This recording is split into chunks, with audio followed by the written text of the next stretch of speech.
Making sure it's still morning. Good morning, everybody. Thank you for being here with us. It's my pleasure to be able to welcome Foreign Minister Pavlo Klimkin to Washington. And this is the second time that he and I have had a chance to be able to meet and thoroughly discuss the issues of Ukraine, the challenges of the region, and I deeply appreciate his making time today at a critical time in the region. We meet today less than 2 weeks after Malaysian Airlines Flight 17 was tragically shot out of the sky in the separatist-controlled territory of Ukraine. And the victims of that crash and their families clearly deserve a thorough international investigation that is unimpeded in any respect, so that people have access to the site, so that the families can know that their loved ones are being treated with the decency that any family anywhere in the world would expect in these circumstances. The United States supports a thorough international investigation into this heinous act. And we support the efforts of the Malaysians, Dutch, and Australians to help the Ukrainians in order to secure the site so that those investigations can take place now. They're overdue, and it is absolutely important for the separatists to stand back and permit this access to take place. The work of the investigators is absolutely critical. It's been 10 days since this plane went down, and investigators have still not received full, unfettered access to the crash site. And without this access, they have no way to collect debris, no way to collect other evidence from the scene in order to be able to provide the kind of examination that is necessary. They still can't even ensure that all of the victims' remains have been removed. And that is an unsupportable burden for any family to have to bear, and it is an unacceptable standard for behavior, period. The site has to be cordoned off. The evidence has to be preserved. And Russia needs to use its considerable influence among the separatists in order to be able to help ensure this basic approach of common decency.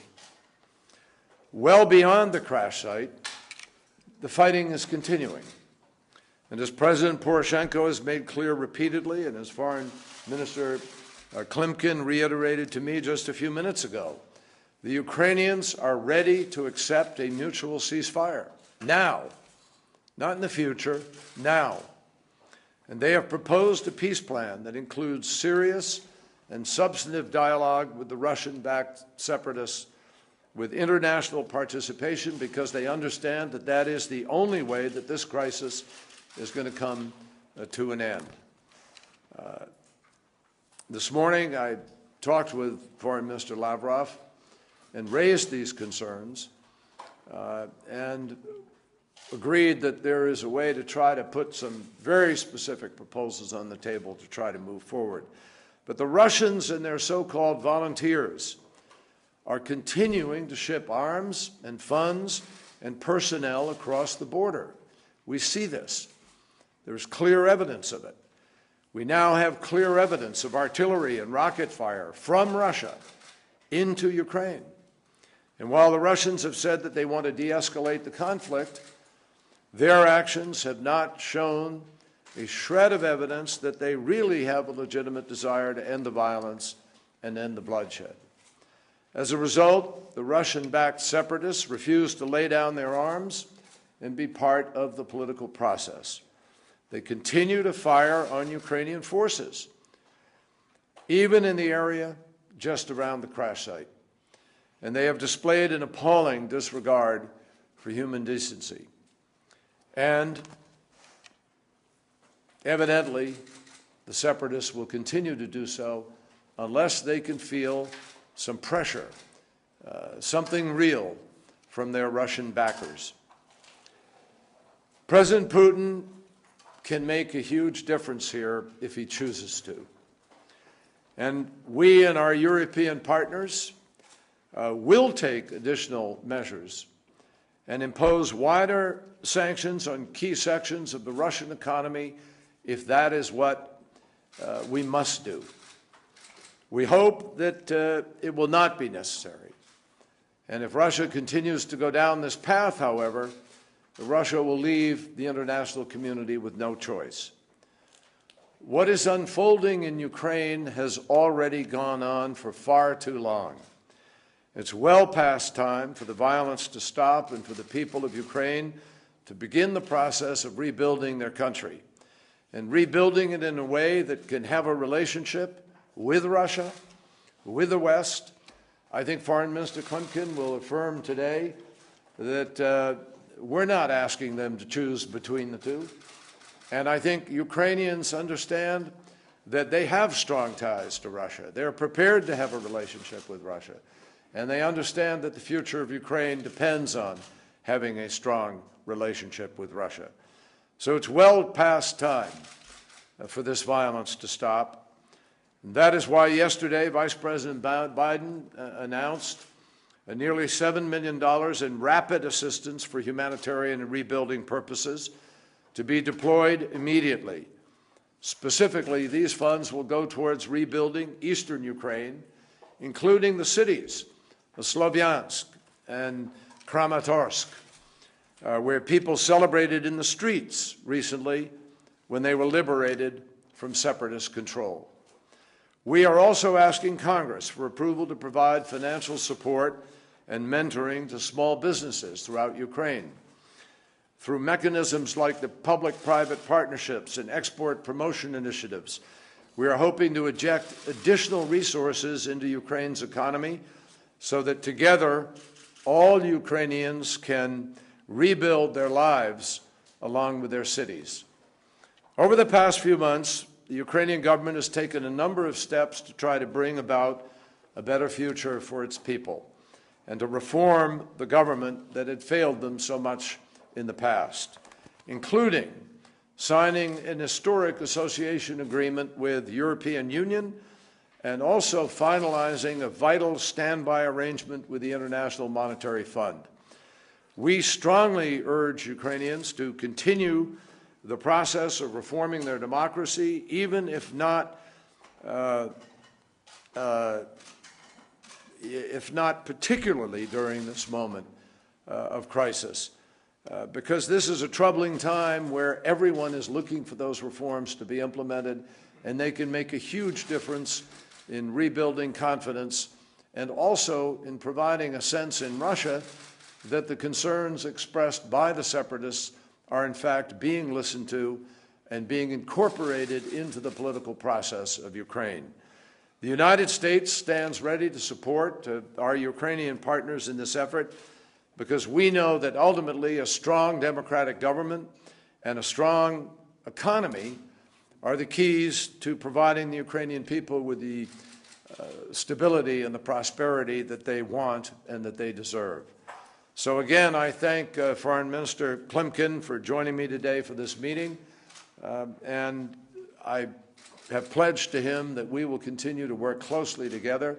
We're talking about the possibility of when we could find time for a visit to continue this discussion more directly with the Prime Minister and with President Poroshenko. I think we share high hopes for the possibilities of what a resolution of this crisis with the separatists and with Russia could bring. A strong Ukraine, the respect for their sovereignty, and the possibilities of stability for the region. Mr. Foreign Minister, please. Good morning, everyone. Mr. Secretary of State, I would like to thank you for your commitment, for your solidarity, and also for your personal leadership. Also in Geneva format, for your commitment to democratic, united, and European Ukraine. It's my first visit since I've been appointed the foreign minister, and it's indeed a pleasure to be here to discuss all issues of bilateral agenda, but first and foremost, the ongoing developments in Ukraine. And I'm glad we have the same vision of these developments, and I'm glad that I feel a real commitment, a real solidarity here. We have in Ukraine clear commitment to the settlement of the situation in Donetsk and Lugansk, and the peace plan of the President of Ukraine, Petro Poroshenko, gives peace a chance. It includes three main dimensions. It's firstly about de-escalation and reaching a ceasefire. Secondly, it's about humanitarian dimension and restoring the infrastructure disrupted on the ground. And of course, it's about political dimension. Because what counts and what is critical is reaching the bilateral ceasefire with the aim of restoring the territorial integrity of Ukraine. Of course, we need a critical progress. We need a breakthrough on hostages. We need to release hostages as soon as possible. And it's also the issue of human dignity. We need, of course, the OSCE. We need the OSCE observers to be present on the ground from the very first moment of ceasefire. We paid for our commitment on to unilateral ceasefire with 30 lives and more than 100 people wounded. The unilateral ceasefire was broken more than 100 times. And now it's about bilateral ceasefire.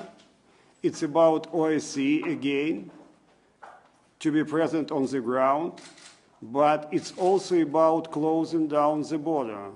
It's also about stopping the inflow of money, armed persons, weapons, and heavy weaponry across the border, because it's critical precondition for reaching stability in Donetsk, in Lugansk. Of course, it's also about humanitarian dimension. It's about restoration of all disrupted infrastructure, because what we've been doing now, we've been trying to restore disrupted electricity networks, water supply, gas supply. We've been trying to bring normal life back to the people of Donbass. And I'm particularly grateful to the Secretary of State, to the United States for urgent help, for urgent assistance to the people of Donbass, which should be aimed at restoring infrastructure. I believe it both has symbolic but also extremely important practical dimension. And of course, it's about political process. It's about settlement, and we are ready to wide-ranging decentralization. We are ready to give more powers to the communities, to the districts, to the regions. It's about giving people more freedom, but also more responsibility, political responsibility and economic responsibility. And it's about not allowing to play up any sort of issues like using the Russian language, because it would be up to every community to decide what language should be spoken. It's about clear idea how we can de-escalate the situation on the ground, because we are ready for local elections. We are ready that the real representative of Donbass, a real representative of Donetsk and Lugansk should take responsibility over the situation on the ground, should take responsibility over de-escalation, over economic and social development on Donbass. And in this sphere, we feel solidarity by the United States, and we also have clear and targeted assistance.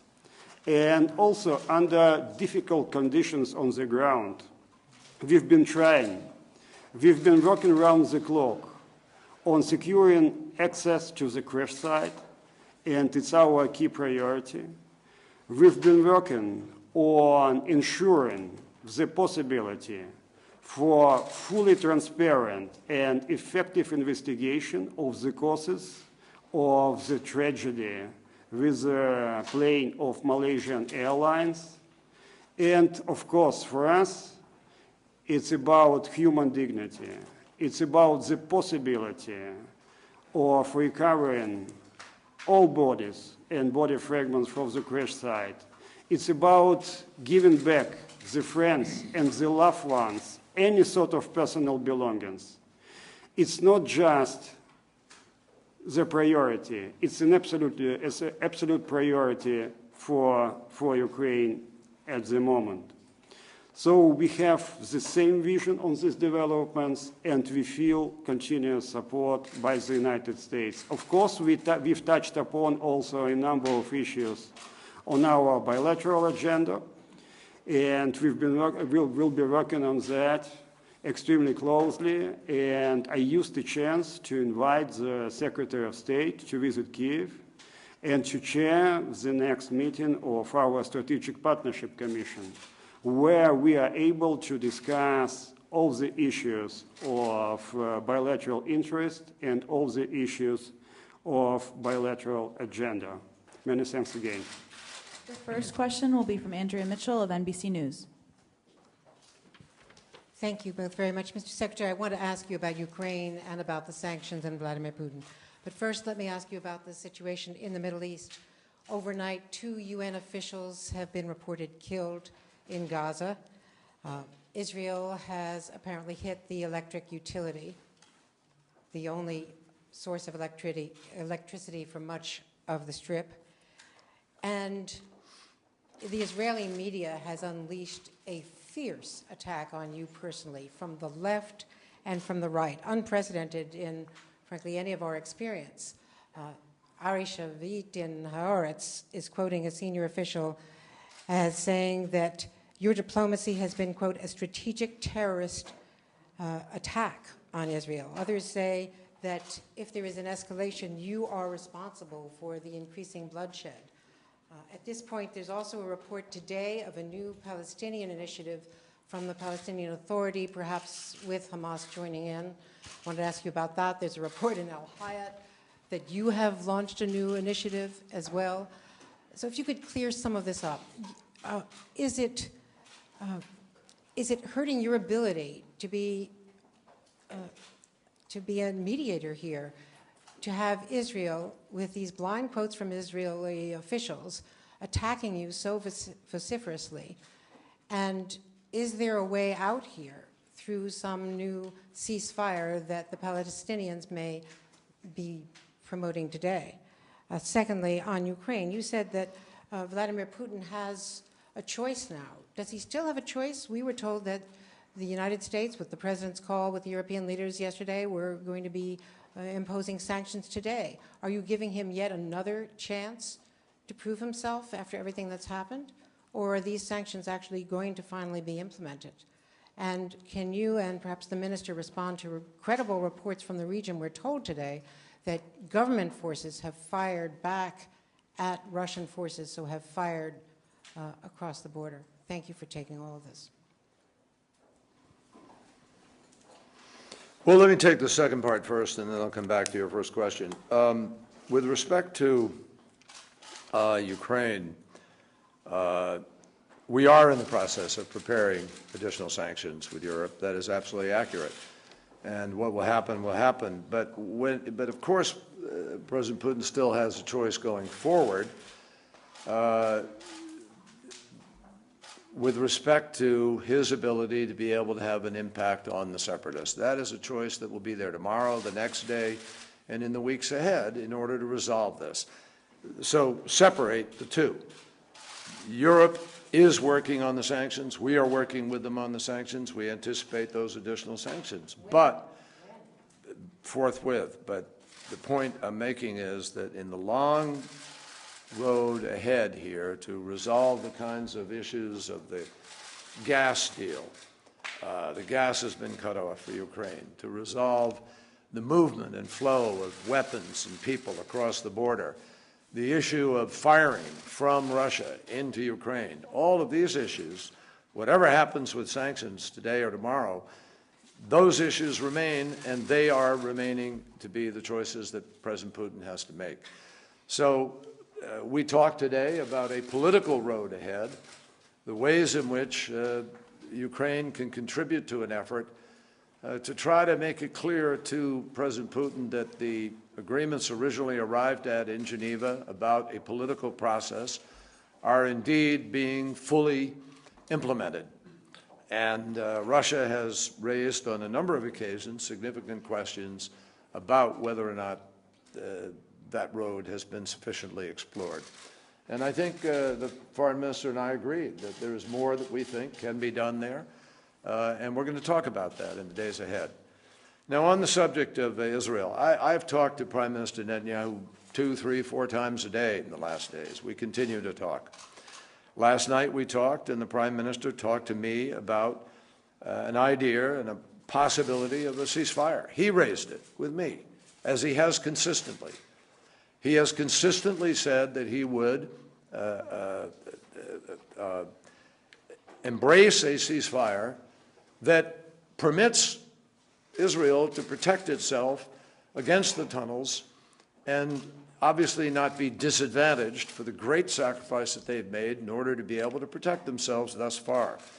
So the bottom line is that we are working very carefully and I think thoughtfully with our Israeli friends in order to be able to find a way to reduce the civilian loss of life, to prevent this from spiraling downwards into a place from which,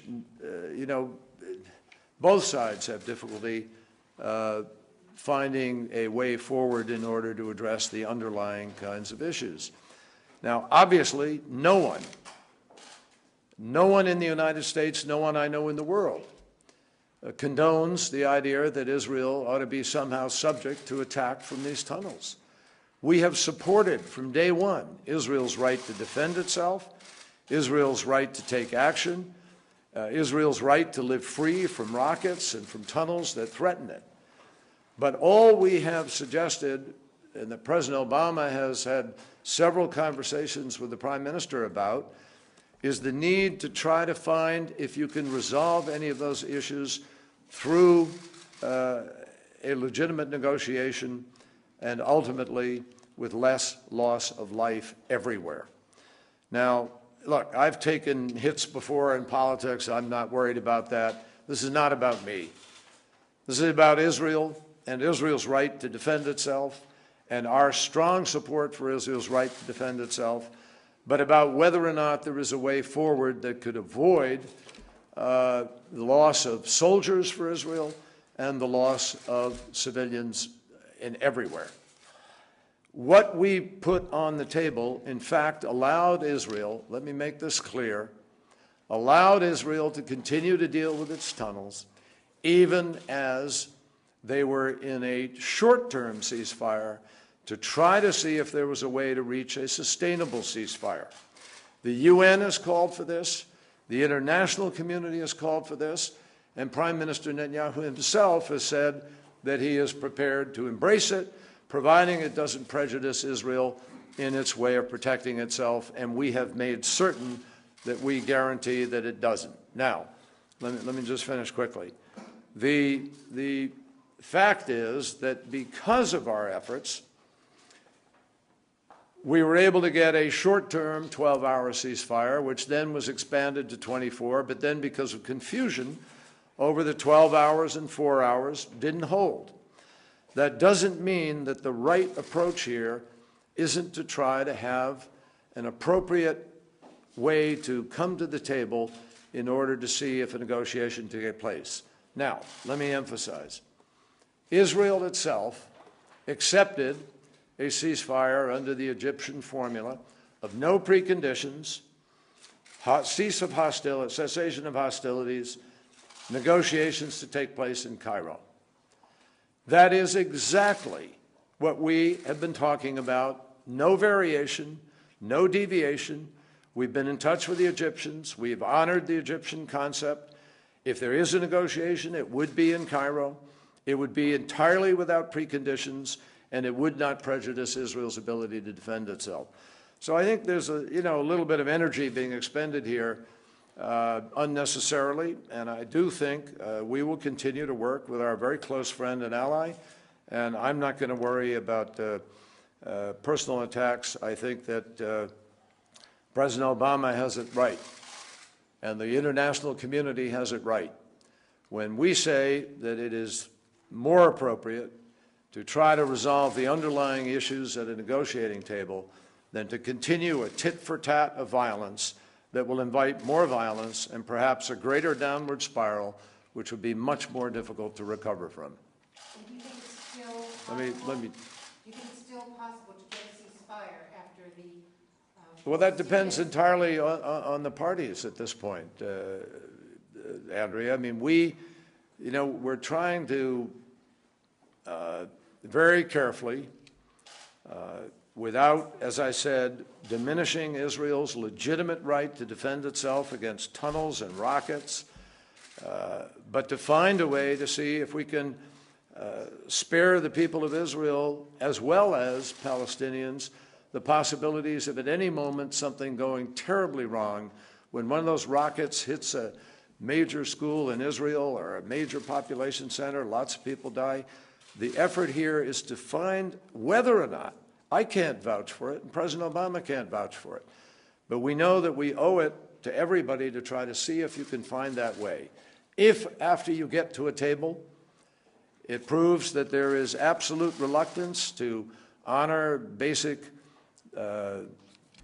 defensive needs of Israel, to deal with the rockets, to deal with the tunnels, to deal with other things, then at least you know you've made that effort to try to spare lives and to find a legitimate way forward.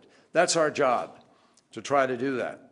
And we think we're doing it in a way that completely reinforces Israel's rights. I've